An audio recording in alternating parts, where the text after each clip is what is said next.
Welcome back to The Gamer. Today we're talking about the ultra-popular Nintendo Switch. Yes, we know the Switch blew away audiences when it debuted in March of 2017, but much like an onion, this little device has layers of goodness we're still peeling back. That's right, we're going to do a rundown on the capabilities you probably didn't know your Switch had. If you're a fan of our work, support our team by liking this video and subscribing to our channel. Stick around, because this video, we're going to take a look at the Nintendo Switch. Minecraft Story Mode is coming.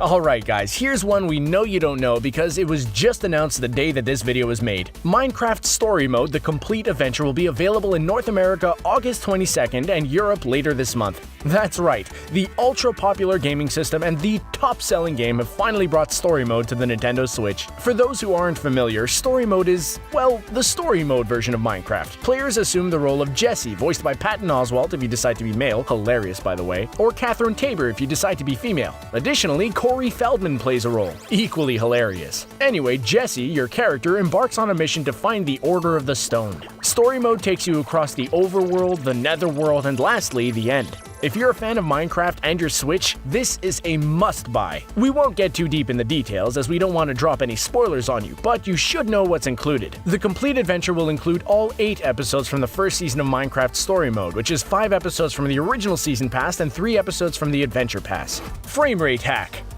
I'll be fully honest here. This little hack has been pretty well documented since it was discovered earlier this year, but for those who don't know, this hack is so important, we couldn't leave it out of this video. It's an absolute necessity that you know about this hack, so let's talk about the frame rate. One of the reasons we all love the Switch is that it has an impressive catalog of games available to play. It's no surprise that some of these games, such as Zelda, can be a bit demanding on the hardware and the software. Have you ever noticed your Switch occasionally glitch or drop a few frames as if it's lagging?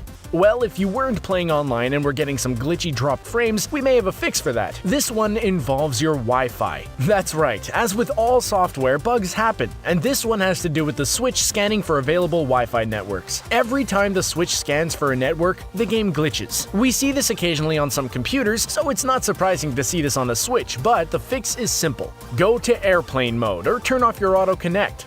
Done! Now go enjoy your Switch glitch-free with a little extra battery juice to go on the side. Play games meant for other countries. That's right! If you weren't already amazed by the catalog that includes Zelda, Minecraft, Mario Kart, and Street Fighter, Nintendo has your back. Due to the Switch's popularity, game designers have ramped up production and are pumping out the content. If you're still not satisfied, the Nintendo Switch has one last trick up its sleeve. Yep, this one is called the Nintendo Eshop hack, though it's not much of a hack. Much like any app store on any mobile device, the Nintendo Eshop is very similar, but there's one minor twist. Normally, eShops and app stores are segregated by country. It's pretty obvious why, however, there's one major side effect: fewer games for the gamer. Also, it's usually pretty difficult to change. Well, on the Nintendo Switch, gamers have found that by simply creating a new account with, say, Japan selected as the player's country of origin, the Nintendo Switch will load up that particular country's eShop. Pretty awesome! Now all you have to do is create accounts for your favorite countries and voila! You can play with their eShops. What a great way to acquire some culture and never ever get bored. If you do still get bored, maybe it's time you put the Switch down for a while. Online is free for now.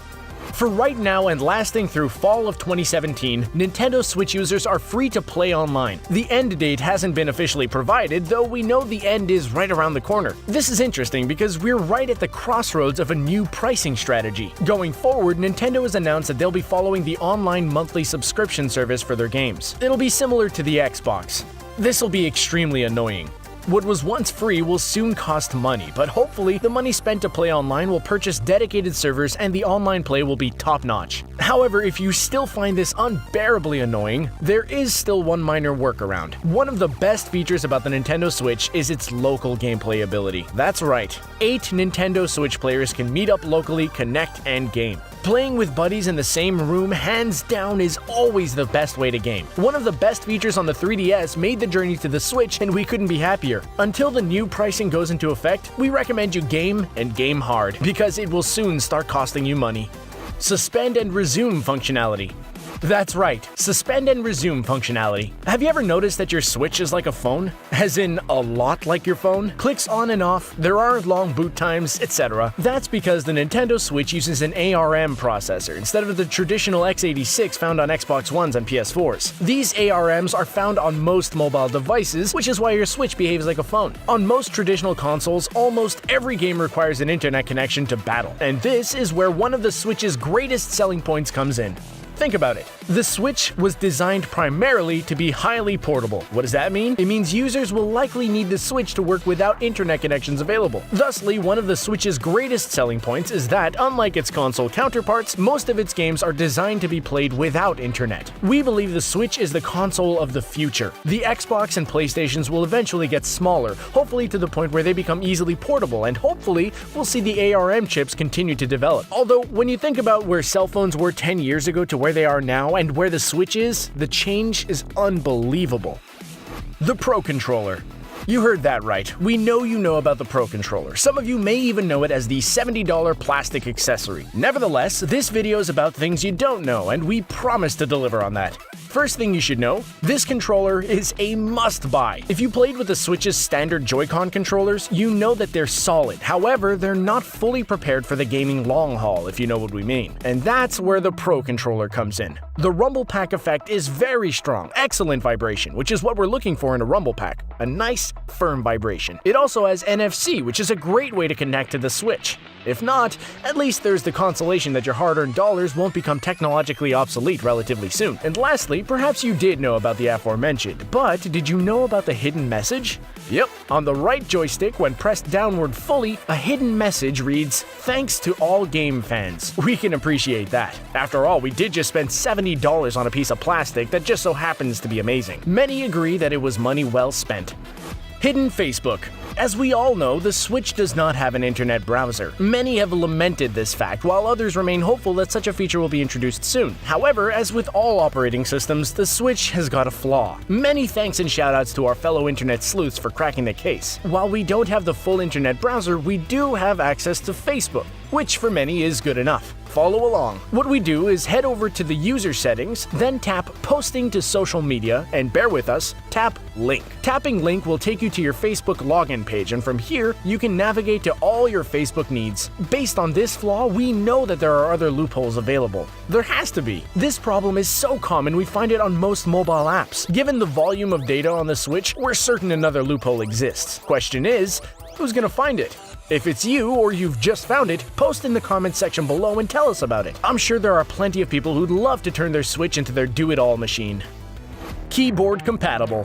This one you may or may not know about, but we figured to include it because it's an extension of what we were saying earlier, the whole thing about consoles of the future. In case you didn't know, your Switch is more than a Game Boy, or even a modern-day Game Boy for that matter, as yes, it is keyboard compatible. You have USBs on the docking cradle, so it does indeed need to be docked, but it's not a big deal. When you think about it, the fact that the Switch is keyboard compatible is pretty remarkable. We know the Switch can be used as a communication device via messaging, etc., but there's not much that would really prevent the Switch from becoming a full-scale iPhone. Throw an antenna, camera, a little software lift, and bam, you've got the holy grail. In case you didn't know, it has a freaking capacitive screen like the iPhone. But here's what we want to know. Does the Switch represent the console or gaming style of the future? Think about it. As technology innovates and becomes smaller, could the Xboxes become Switch-sized? There's a lot to be said about portability. We all have to admit, the Wii was ahead of its time. Maybe the Switch will be the same. Calibration. We put this one in for the more advanced gamers. That's right, you can calibrate your Joy-Cons or your Pro Controller using the built-in calibration tool. While on the surface this feature may seem insignificant, it's a helpful tool for the advanced user. One reason the calibration tool is important is because the seasoned gamers will remember the Nintendo 64 three-pronged controller very well, and they may also remember that if the controller was plugged in with the stick slightly askew, the controller aiming would be slightly skewed. Another reason it's important is because we all have been that guy, or at least know the guy who refuses to admit that they suck, insisting instead that the hardware is faulty. While glitches do exist, one way to nip that hardware excuse in the bud is to inform your fellow gamer as they begin to complain about the controller that they can calibrate their controller. Who knows, maybe they play better. Chances are they will not. Lastly, the calibration tool is especially important for those who have much larger or much smaller hands. Calibrating the joystick to suit your specific needs can help in those instances. Wii remotes? We mentioned earlier that the Wii was ahead of its time. It's just a fact, even though we don't see too many people jogging in place. Well, anyway, much like Blizzard and their love for Easter eggs, Nintendo has an affinity for Easter egg-ish things, and they like to use them in their products. Don't get us started on the Easter eggs in Mario.